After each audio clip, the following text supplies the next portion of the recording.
1953, when Sam had stepped out to get a cup of coffee next door. A striking 18-year-old boy came in and said that he wanted to pay to record a record. I'm one of the best investigative reporters I think in the world today.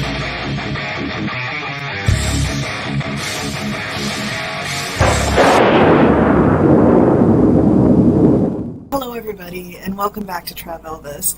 I'm really excited to do today's video, which focuses on a figure in the Elvis story who has always been very interesting to me. She's somebody who played a very pivotal role in the inception of Elvis's career. She's a name that you inevitably are going to encounter in the Elvis biographies.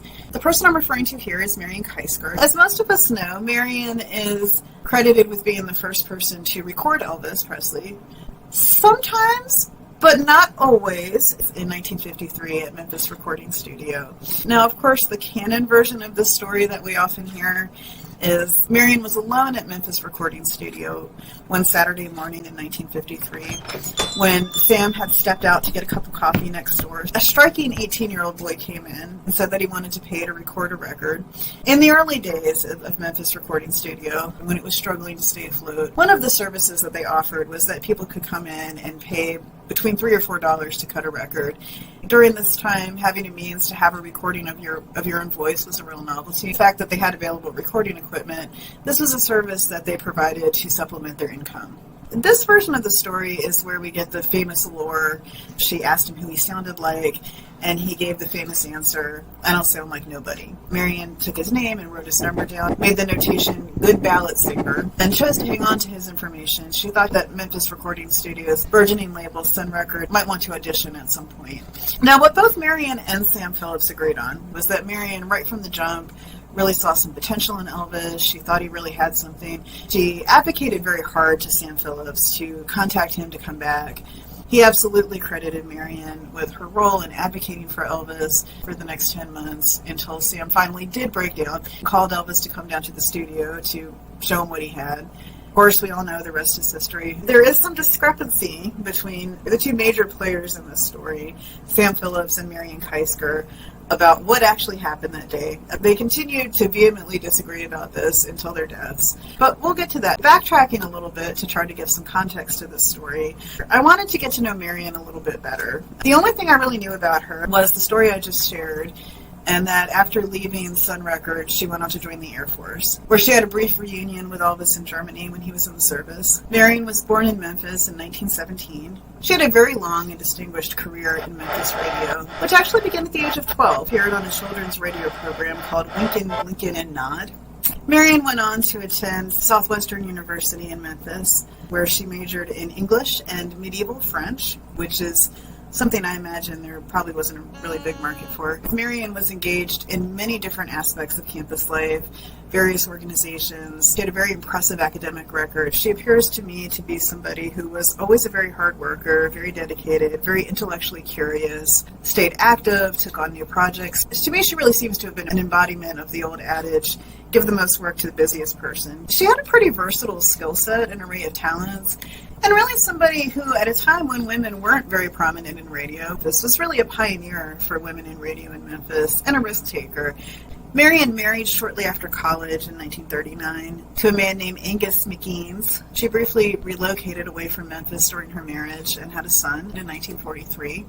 After a few years, her marriage ended and she found herself back in Memphis. She returns to the world of radio and became a very prolific and prominent personality in the Memphis radio scene. In fact, at one point she was working at nearly every radio station in the city, doing a combination of ad spots, hosting trivia shows, reading the news. She really was a Jane of all trades in the radio. You know, I think arguably the most prominent female personality in the Memphis radio scene in those days. Interestingly, in those days, the radio stations would have people on air under different names, under names that weren't their own. The idea being that they would create characters for the broadcast, and that if the actors left, somebody else could come in and take the role over under the same name. So although Marion didn't actually appear on air under her own name, her persona was well known, and she was a very prolific figure in radio. She was eventually offered a job for WRFI REC. An early assignment of hers was hosting a women's show called Meet Kitty Kelly. No connection to the author there.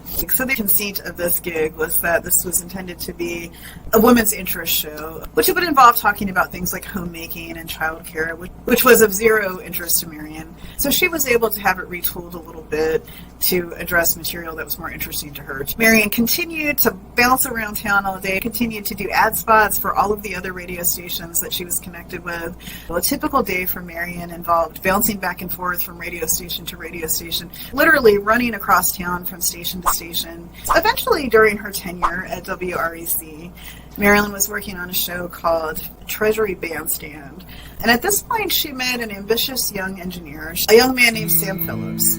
She was immediately enamored with him. She thought he cut a very striking figure, and he had an elegance and a charisma and a drive that was unlike anything she'd ever seen before. She describes him as having been a real force of nature that she was just inexplicably drawn to.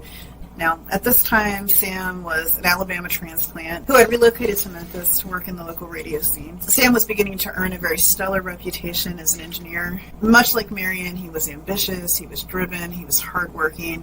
But at the time, he was really filled with a yearning to do more. He was born in the early 20s. Sam had spent his formative years on the 323-acre farm that his family operated in Florence, Alabama.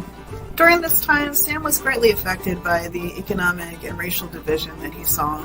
He expressed in his later years that he didn't always feel that this was a safe thing to vocalize, but he did have a sense from a very young age that although he didn't know what outlet he was going to use for it, he did in some way want to be part of something that would help to bridge these divisions. In some ways, he appears to have been kind of a stone-cold realist, very pragmatic. He valued authenticity and individualism above all else in his life. But at the same time, he was a very optimistic person. He believed in the ability of people to unify and rise above the prejudices of society. Much like Elvis, Sam was deeply influenced by the sounds of Beale Street, and he experienced Beale Street for the first time. Sam absolutely fell in love with the sounds of the burgeoning music scene he encountered there. He absolutely believed that this was the best music he'd ever heard. When he found himself living in Memphis years later and working on the radio, he was greatly discouraged by the fact that there was so much rich and vibrant and artistic music from the African American community that was being overlooked in the mainstream. Sam had a romantic streak. Sam believed very much in the power of music. He believed it could be a force to bring people together. He also very much believed that this music needed to be heard. He had a vision of desegregating music. So at this point, during his time at WREC, it began to really take shape for him that what he wanted to do was to open a recording studio and eventually a label where he could record this wonderful music and help get it out there into the mainstream.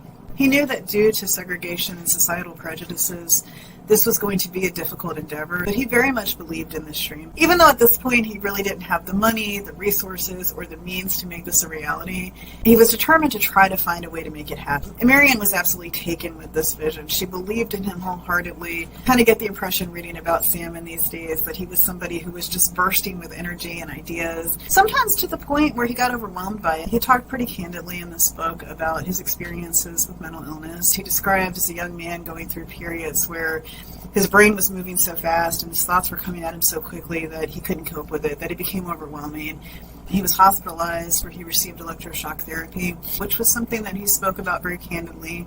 A great deal of raw energy and ideas and restlessness. The interesting thing about Marion was that although she immediately attached herself to Sam's visions and committed to helping him make them happen, Marion herself was neither very interested in music or particularly fond of it. Despite her prominence in the radio scene, it was Sam she was interested in. By her own admission, the one and only reason why she teamed up with Sam and vowed to help him make his dreams come true was because she was absolutely besotted with him. Marion was in her early 30s at this time, and this really wasn't typical behavior for her. But that was the strength of the power that Sam had over her, and was completely devoted to doing whatever she had to do to help him make this recording studio a reality. In fact, she was with Sam when he found the building on 706 Union Avenue that would later become the location for Memphis Recording Studios. When they first began renting this space, it required a great deal of renovation, which they could not afford. Both Marion and Sam at this time also maintained their full-time jobs at the radio station, so they would often have to come to the studio late at night to work, to renovate, to paint, to sand floors, and Marion was an equal participant with Sam in this part of the process. So they put a lot of effort into getting it ready, and then realized once they did that they really had no idea how to draw artists in. Marion was very helpful at this point too, because she was able to use the contacts that she had in advertising to use the studio to record in. This was something that really helped keep them afloat in the early days. So by this point in Marion and Sam's relationship, they had become romantically involved. Now, Sam, for his part, was married. Sam had a beautiful wife named Becky, who, like Marion, actually, had a long-time history working in radio. She had also been a childhood radio star who had remained a radio personality. Becky was also a very smart and capable woman. Understandably, the relationship between Sam and Marion was something that was very upsetting for Becky. However, it was something that she came to accept over time. In fact, over time, Marion and Becky had a friendly relationship. They even ended up working together when Sam launched the very first all-female radio station, WHER, her. With Becky's past history in radio, she was very excited. She came on air as a DJ. Marion was also excited. In fact, hers was the first voice heard on the air of the new station. She and Becky appear to have had a harmonious working relationship during this time. Sam had a great gratitude and appreciation for Marion and all the work that she did during that time. Marion's enmeshment with Sam, both personally and professionally, was so all-consuming to her. She had to send her son to live with her sister. The factor that came in and disrupted this flow was the hiring of a beautiful and sweet-natured young girl named Sally Wilborn as a secretary for the business. As far as where Marion was at emotionally in this dynamic with Sam, she really wore her heart on her sleeve to Sally right from the beginning, that this was a complex situation for everybody. However, it became infinitely more complex when Sally and Sam became involved. And at this time, Marion began to pick up on the fact that she thought something was going on. Not necessarily with Sally, but she was noticing some changes in Sam's behavior. She thought something was up. She suspected that there might be a third woman in the picture. She actually began kind of spying on Sam a little bit, trying to catch him in the act of something. And over time, she eventually did, and he had begun a relationship with Sally. And this was something that absolutely devastated Marion. She did not hold any ill will towards Sally in this situation, but she was very hurt and angry when it came to Sam. In fact, it just reached a point where they were unable to continue working together. It simply wasn't going to be possible for Marion to continue her work there. After leaving Sam and son, Marion, by her own words, describes herself as having been pretty bereft. One night, she was driving around pretty aimlessly in the middle of the night in a bit of a funk over the whole situation when she heard an advertisement come on the radio enticing people to consider joining the Air Force. This was an ad that was kind of geared to the idea that the Air Force was an opportunity to have great adventures and new experiences. And this was a message that really resonated and spoke to Marion at this point in her life. She felt like she needed a fresh start.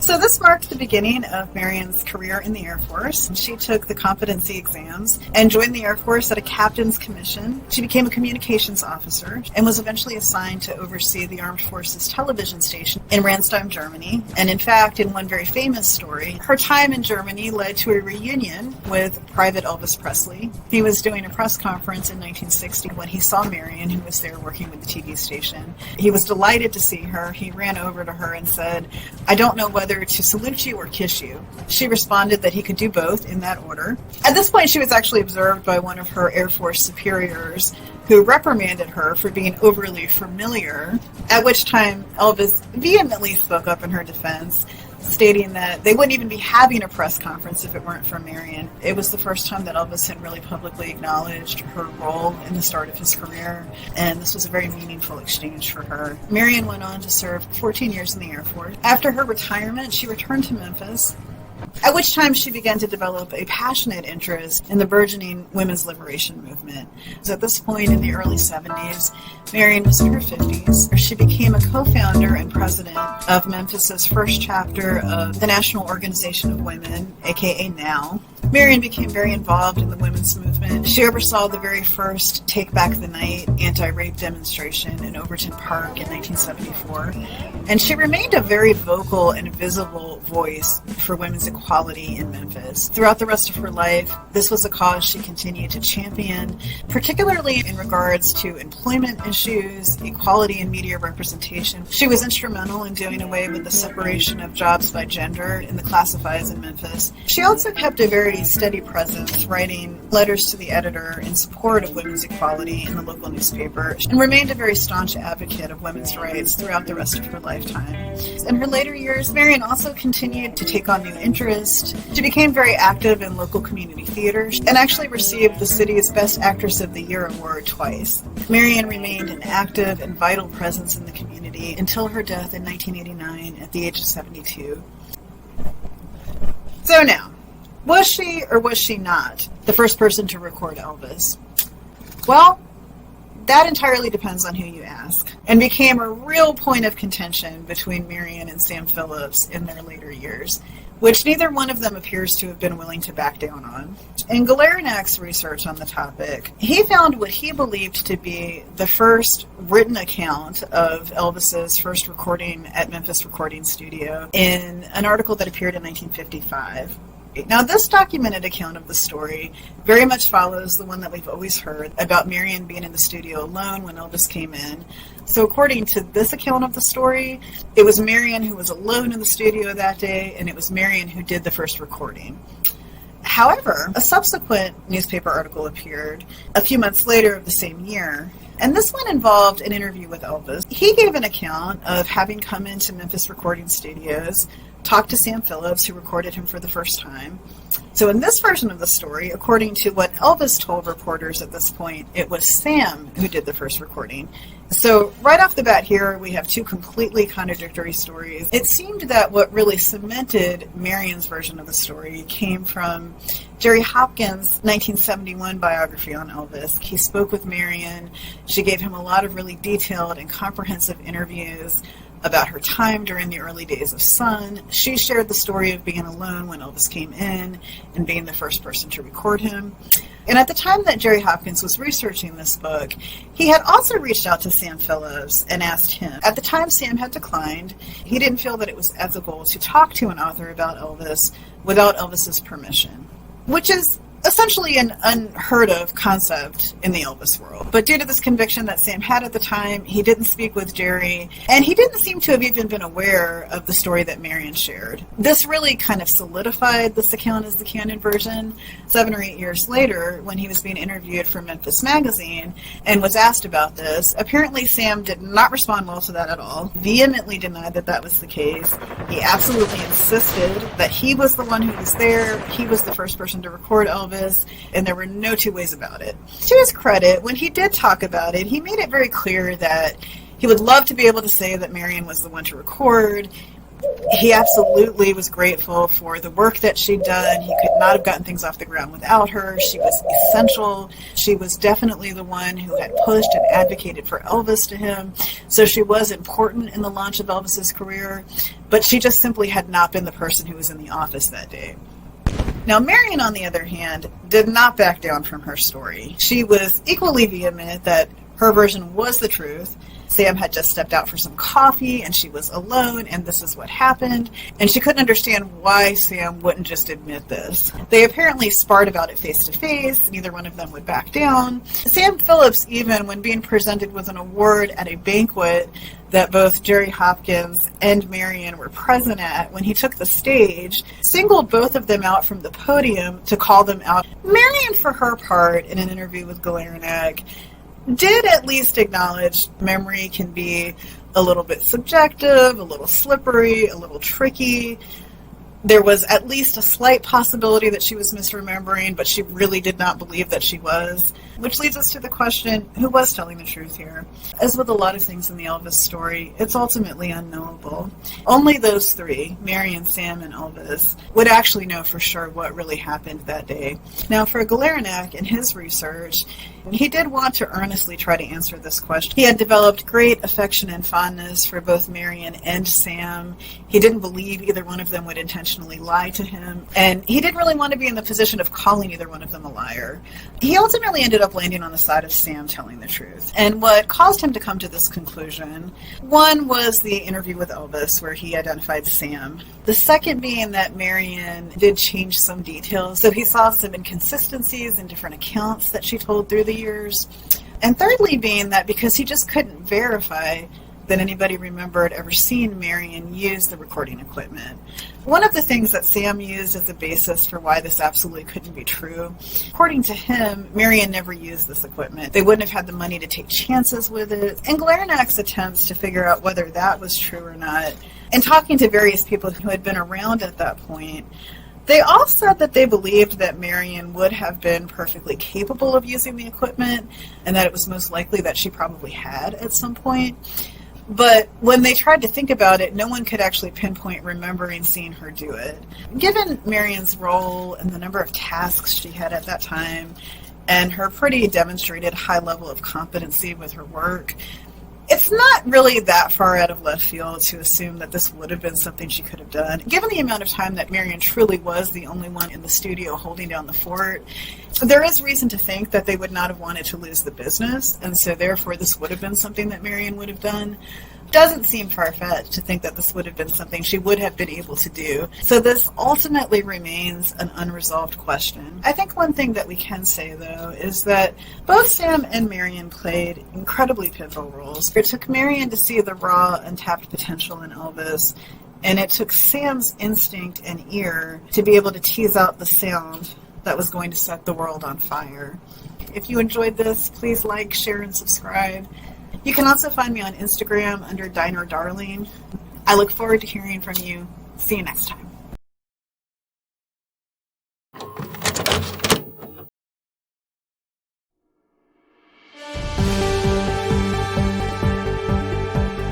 It doesn't have to end here. Click on one of the videos below for Elvis and more.